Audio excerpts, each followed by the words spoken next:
هانده ارچل از طرف مجله گلامور انگلیس به عنوان زیباترین زن جهان در سال 2021 انتخاب شد.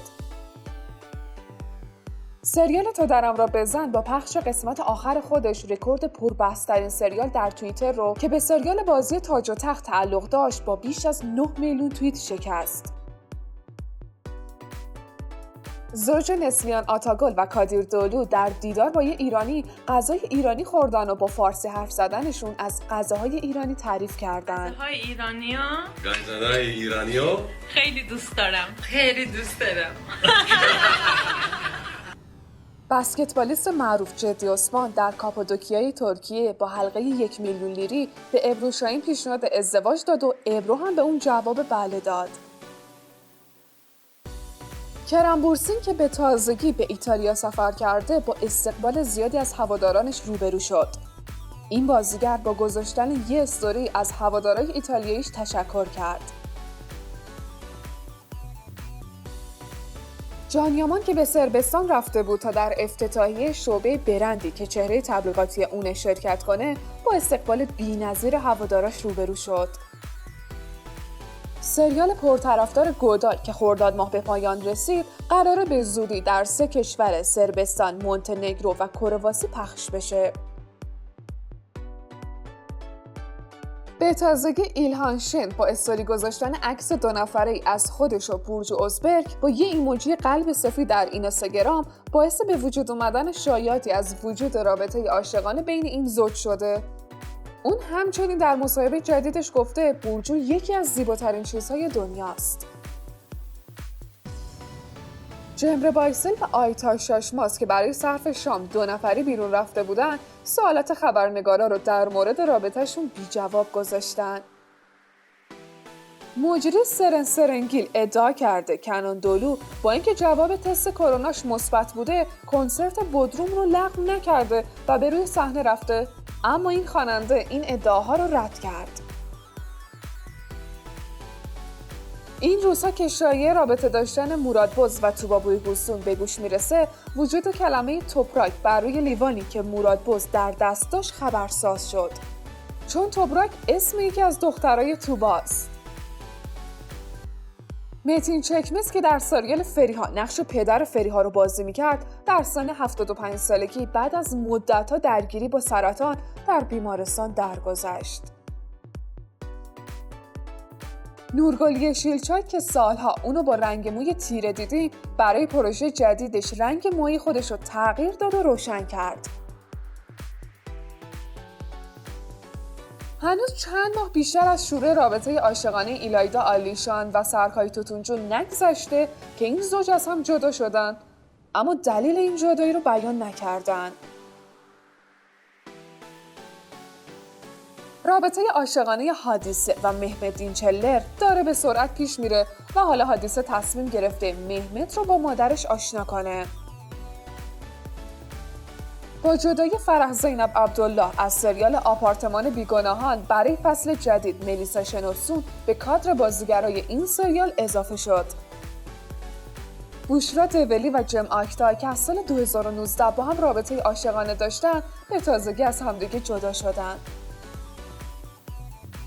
یاسمین آلن به تازگی رابطه‌ای رو با تاجری به اسم اورگووه شروع کرده و این زوج برای اولین بار دست در دست هم دیده شدن.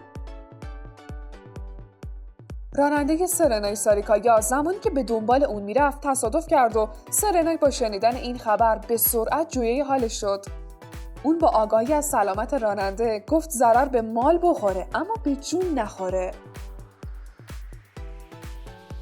تولگان سایشمان بخشی از ورزشگاه اولکر رو با قیمت 55,000 یورو خرید و اون بخش رو به اسم پسرش افها نامگذاری کرد.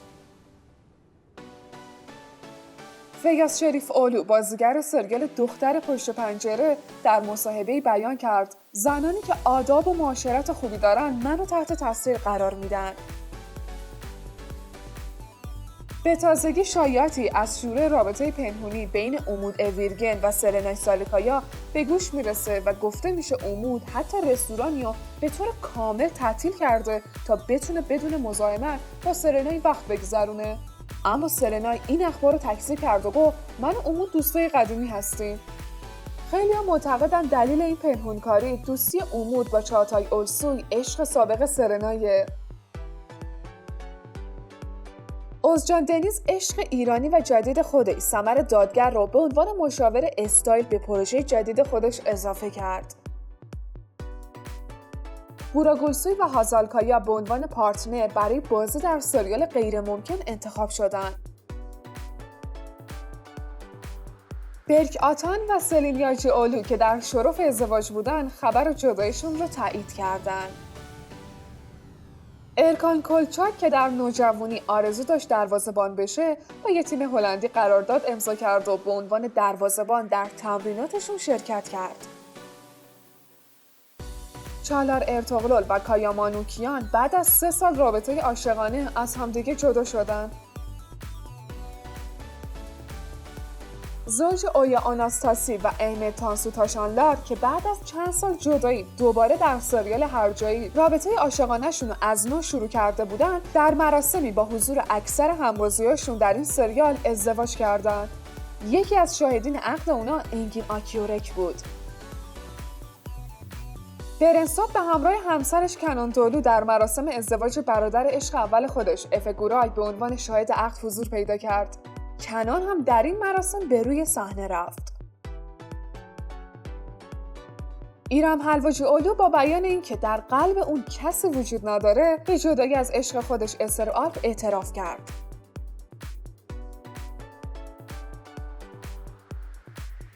سرای کایا به عنوان پارتنر اونورتونا برای بازی در سریال محکوم انتخاب شد. علاوه بر اون اسماعیل حاجی‌اولو هم به کادر بازیگران این سریال اضافه شد. فیلمبرداری این سریال که قرار از فاکس تیوی پخش بشه به زودی شروع میشه. اوزگه اسپیرینچی که 6 سال با بوراک یامانتوک رابطه عاشقانه داره، در حالی که 6 ماه بار داره، چند روز پیش در یه مراسم خانوادگی با بوراک به طور رسمی عقد کردن. این زوج تصمیم دارن بعد از به دنیا آمدن دخترشون در استانبول مراسم عروسیشون رو برگزار کنن. چند شب پیش کارگردان دوم سریال سیب ممنوعه اولجان ارن آکای به همراه شفق پکدمیر، بازیگر سابق این سریال، در کافه دیده شدند. سوالات خبرنگاران از اونا باعث عصبی شدن این کارگردان و درگیری اون و خبرنگارا شد. با خبرساز شدن این دعوا، عوامل این سریال با این کارگردان قطع همکاری کردند. ملیس سزن با درآمدی که از بازی در سریال بی صداقت و تبلیغات توکسل به دست آورد، برای خودش یه ماشین مرسدس سری سی مدل 2021 به قیمت 1 میلیون لیر خریداری کرد. اویکو کارایل و آکین آکینوزو به عنوان پارتنر برای بازی در سریال بازی سرنوشت من انتخاب شدند. این سریال قراره به زودی از استار تیوی پخش بشه. آلپ ناوروز چهره تبلیغاتی یه برند معروف لوازم آرایشی بهداشتی فرانسوی شد. گوکان آلکان در مصاحبه شایعه جداییش از نسرین جوادزاده رو تکذیب کرد و گفت خدا رو شکر همه چیز رو به راهه.